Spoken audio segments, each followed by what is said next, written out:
ఎలా చేసుకోవాలో చూద్దామండి. ఇదైతే ఎండలో ఎండబెట్టే పని లేదు, చక్కగా అప్పటికప్పుడు ఇన్స్టెంట్గా తయారు చేసేసుకోవచ్చండి.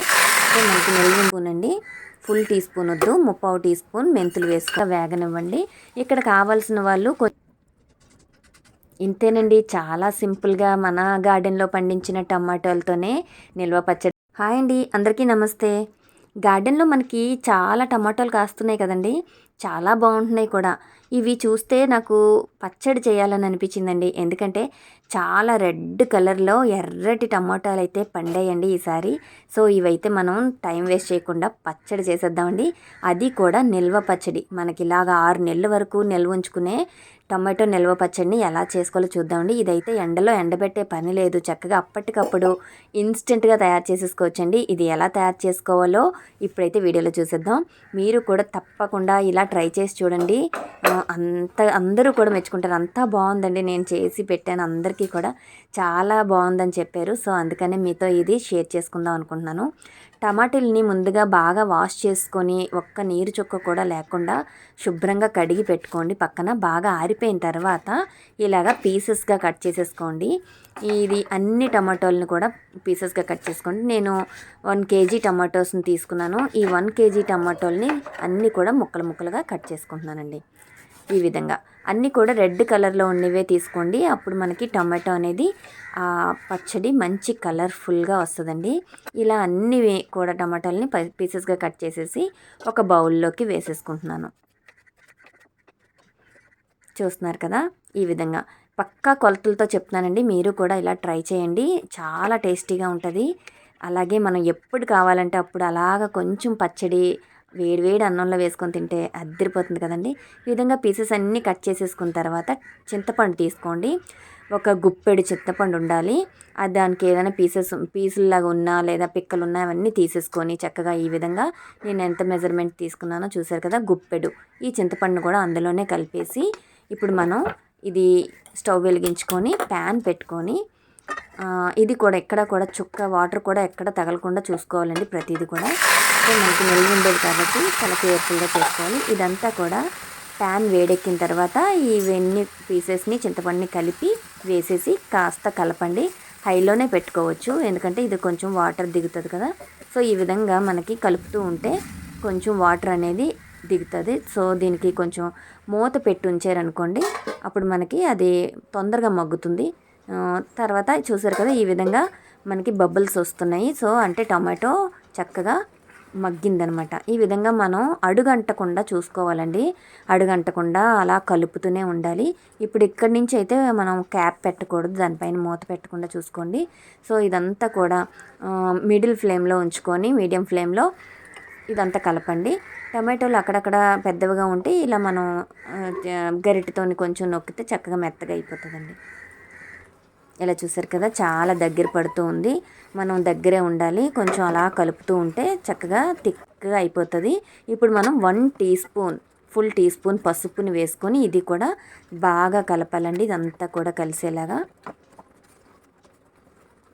చూసారు కదా, బాగా కలిపాం కదా, దగ్గర పడిపోయింది కదా. ఇప్పుడు తీసి బాగా చల్లారనివ్వండి, అసలు వేడి ఉండకూడదు. ఇప్పుడు మనం దాంట్లోకి కలుపుకోవడానికి ఆవాలు మెంతులు కొంచెం డ్రై రోస్ట్ చేసుకుందాము. సో నేను చిన్న ప్యాన్ పెట్టుకొని అందులోని 3/4 టీ స్పూన్ అండి, ఫుల్ టీ స్పూన్ వద్దు, 3/4 టీ స్పూన్ మెంతులు వేసుకోండి. ఇది కొంచెం ఎర్రగా వేగాలి, కొంచెం రంగు మారుతుంది కదా. ఈ విధంగా ఆ రంగు మారినప్పుడు చేసి అందులో 2 స్పూన్ల ఆవాలని వేసుకోండి. ఈ 2 స్పూన్ల ఆవాలు కూడా వేసుకొని ఫుల్గా అది కూడా బాగా రోస్ట్ చేసుకోవాలి. కొంచెం ఎక్కువసేపు అవసరం లేదండి, ఇది కొంచెం తొందరగానే వేడెక్కిపోతుంది. సో ఈ విధంగా వేడి చేసుకున్న తర్వాత ఇది తీసేసి కొంచెం పౌడర్గా మిక్సీలు పట్టేసుకొని పక్కన పెట్టేసుకోండి. ఇప్పుడు మనకి టమాటో పచ్చడి చక్కగా చల్లారిపోయింది కదండి.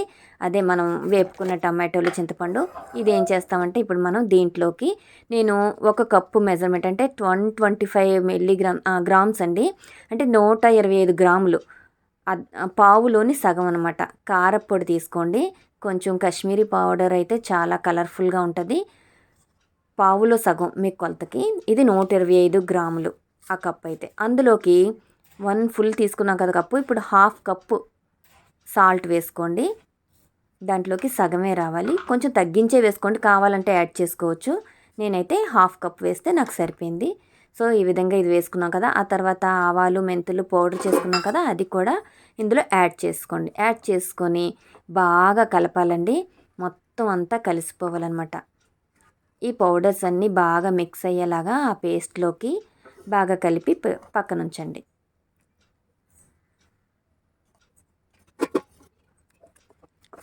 మనం తయారు చేసుకునేటప్పుడు దగ్గర ఉంటేనే మనకి బాగా వస్తుందండి.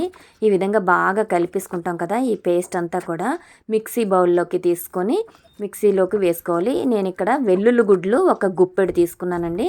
వెల్లుల్లిపాయని తొక్కవలుచుకొని ఒక గుప్పెడు వెల్లుల్లిపాయలు అందులో వేసేసుకొని ఇదంతా మిక్సీ జార్లో వేసేసుకొని మిక్సీ పట్టేసుకోండి. అస్సలు నీళ్ళు అనేది తగలకుండా చూసుకోండి ఇక్కడ కూడా. సో ఈ విధంగా మెత్తటి పేస్ట్ లాగా తయారవుతుంది మిక్సీలోకి. సో ఈ విధంగా వేసుకున్న తర్వాత చూసారు కదా పేస్ట్ ఎంత బాగుందో, అప్పుడే కలర్ఫుల్గా వచ్చేసింది కదా. ఇప్పుడు స్టవ్ వెలిగించుకొని ఇంకొక బౌల్ పెట్టుకొని అందులోని ఆయిల్ వేసుకోవాలి. నేనైతే నువ్వుల నూనె వేసుకున్నానండి. నాకు వేరుశనగల నూనె లేదు, అవైలబుల్గా లేదు.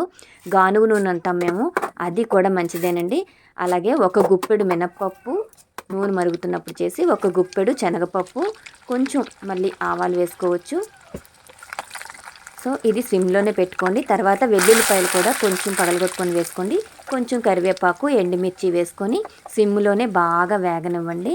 ఇక్కడ కావాల్సిన వాళ్ళు కొంచెం ఇంగువ యాడ్ చేసుకోవచ్చు. మాకైతే అలవాటు లేదండి. సో మేమైతే ఇంగువ అనేది వాడము, సో వేయట్లేదు. మీకు అలవాటు ఉన్న వాళ్ళు కొంచెం ఇంగువ చల్లారిపోయిన తర్వాత స్టవ్ ఆఫ్ చేసుకొని వేసుకోవచ్చు.